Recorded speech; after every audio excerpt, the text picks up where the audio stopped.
Welcome back to the Kyle Olson Show. So I have the very first inaugural segment of Kyle's Cigar Club, and I'm joined today in the inaugural segment by TJ Suchocki and Karl Erickson. So thanks for joining me on this very first segment.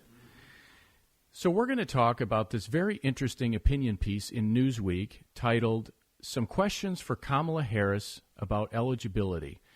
And it gets into this very legal argument about whether or not Kamala Harris is eligible to serve as vice president. Because if you aren't eligible to serve as vice president because you're not a natural-born citizen, you're not able to serve as president. And so this piece is written by John C. Eastman, professor of law at Chapman University, and he's also senior fellow at the Claremont Institute.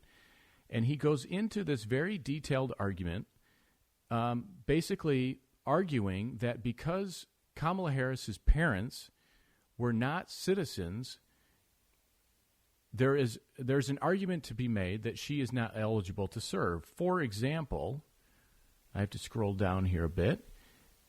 It says, I'm quoting from him, "The original Constitution does not define citizenship, but the 14th Amendment does.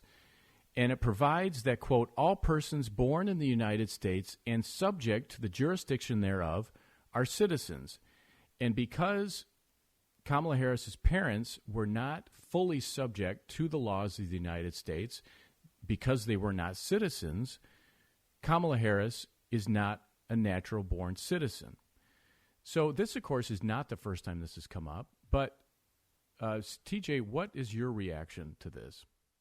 Well, what I think is, I look back at history, and we had a plan in place for Ted Cruz if he was going to be nominated as a Republican. And I look back at John McCain, and both of them, had some sort of circumstance. I think Ted Cruz had one parent that was Canadian and one that was a U.S. citizen, and John McCain was born outside of the country, but born to U.S. citizen parents. I see those as distinctly different than her situation. Her parents were definitely not citizens. But do I think that's going to matter? Probably not, especially with her. I mean, everybody surrounding her doesn't really care about the Constitution. Look at her laughing about taking everybody's guns away if we don't do something in 100 days. It's one is the Constitution and a roadblock yeah, for her. Exactly. But yeah, so I definitely think it's distinct from the two arguments being made from recent history as far as people on the left go. It's 100% distinct from the John McCain and Ted Cruz thing. But is it going to make any difference? Well, and that's the issue, because the point that John Eastman is making is that the court has moved in the direction of, as long as you are born in the United States, you're considered a natural-born citizen. But how do you think this would throw the race into chaos if the Supreme Court did get involved and did rule against her? Well, I think it would be, personally, I like her as a pick for Joe Biden, because I think she's absolutely terrible. And why would they pick a cop when they're protesting against police? But I think it would be terrible for Trump and great for Biden, and maybe it was strategic because that would give something for Democrats to actually get behind and band together about. Mm-hmm. Yeah, I don't know if there's any precedent for this. I know there's been vice presidents that have been ditched quickly after, like Spiro Agnew and stuff. But I could be wrong, but I also don't think that honestly this will gain a lot of traction, because as you've said, this has been the precedent with Cuban immigrants, and there's a lot of people here who I have personal friends who have a work visa who came here from Europe, just had a baby who is now considered a citizen. And so it would kind of throw all that into question too. Well, how do you define what a citizen really is? And I think that precedent has been set by the courts. So I see this as a non-starter. So you brought up Kamala Harris as a running mate, period, setting aside this whole legal argument. It is interesting that after months of protests, that the Democrats nominate an old white guy and a former prosecutor who literally laughed about locking people up for smoking pot, even though she did the very same thing. And I sort of wonder to myself, what does she really bring? What does she really bring to the ticket? I mean, Karl, what do you think she brings? What she brings, I think she brings the fact that she's not afraid to fight. She's not afraid to be nasty. She's a prosecutor. She's a prosecutor, right? But she also I don't think she has core beliefs. She's flexible. She'll tell you what you want to hear depending on what group you're with. She can be molded into whatever kind of candidate they want. Carl, you're not allowed to say nasty, remember? Oh, is that right? Okay. Well, anyway. Yeah. That's true. Yeah. I'm sure there's a lot of things I'm not allowed to say. What did they call that? They called it, that's a gendering word. Oh, right? brother. Nasty woman? Apparently only women are nasty. I didn't know that. So apparently I have a lot to learn. Okay. So it's interesting. But yeah, so she is definitely the pick if you want someone who's moldable, can be controlled and contorted into whatever you want. And big tech was happy with her as a pick because they had a very good working relationship with her in Silicon Valley, and she was not gonna go after them. Yeah, but when you look at her record as a prosecutor, she only went after low-level stuff. She didn't go after anything of substance, at least not in my eyes. I've heard that. You know, yeah. and yeah, she went after like weed smokers, but she didn't do anything that was like anything that would like make a difference. Her convictions on murder was very low compared to what you would expect. expect. Maybe that's why she withheld the evidence on that guy. She needed to keep those murder numbers. But why? What's the motivation for doing that? I don't know.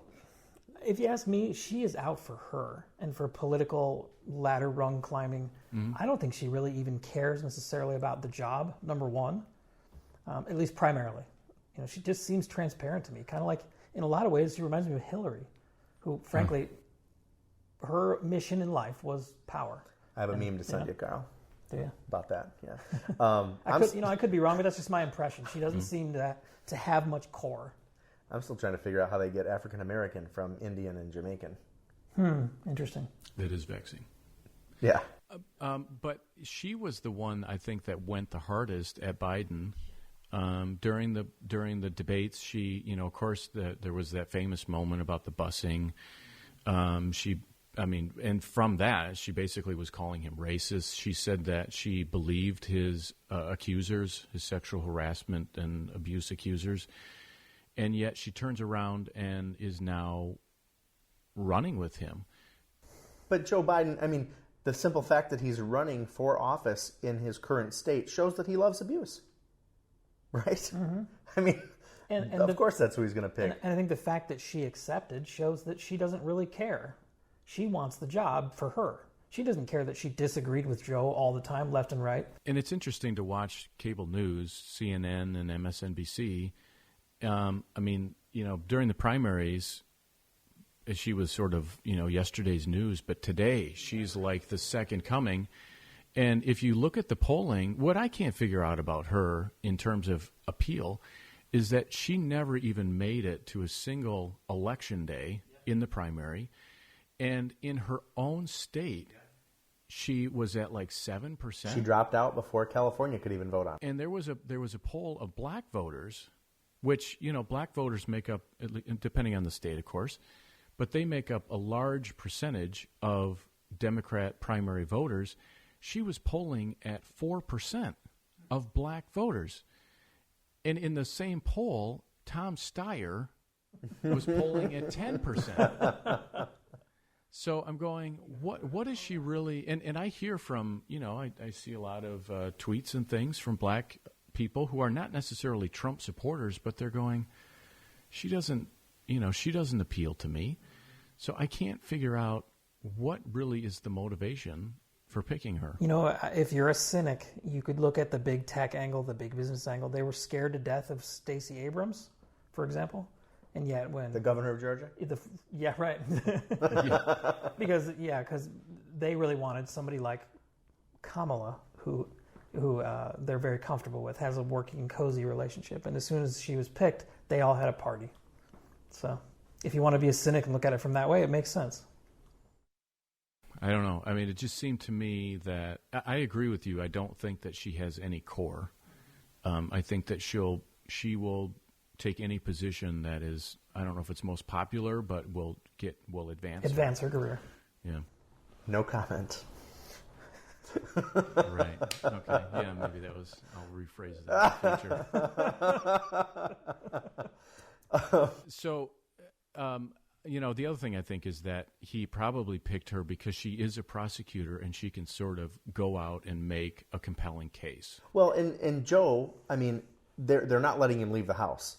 Yeah. So he needs somebody to go out and fight on his behalf. Right. I mean, at least that's all I can think of, because he needs someone out there, at bat for him, designated hitter, because he can't do it himself. One of the most fascinating things is seeing what Sean King, he's BLM, right? Mm-hmm. He said months ago, the only two people I can't get behind is Joe Biden and Kamala Harris.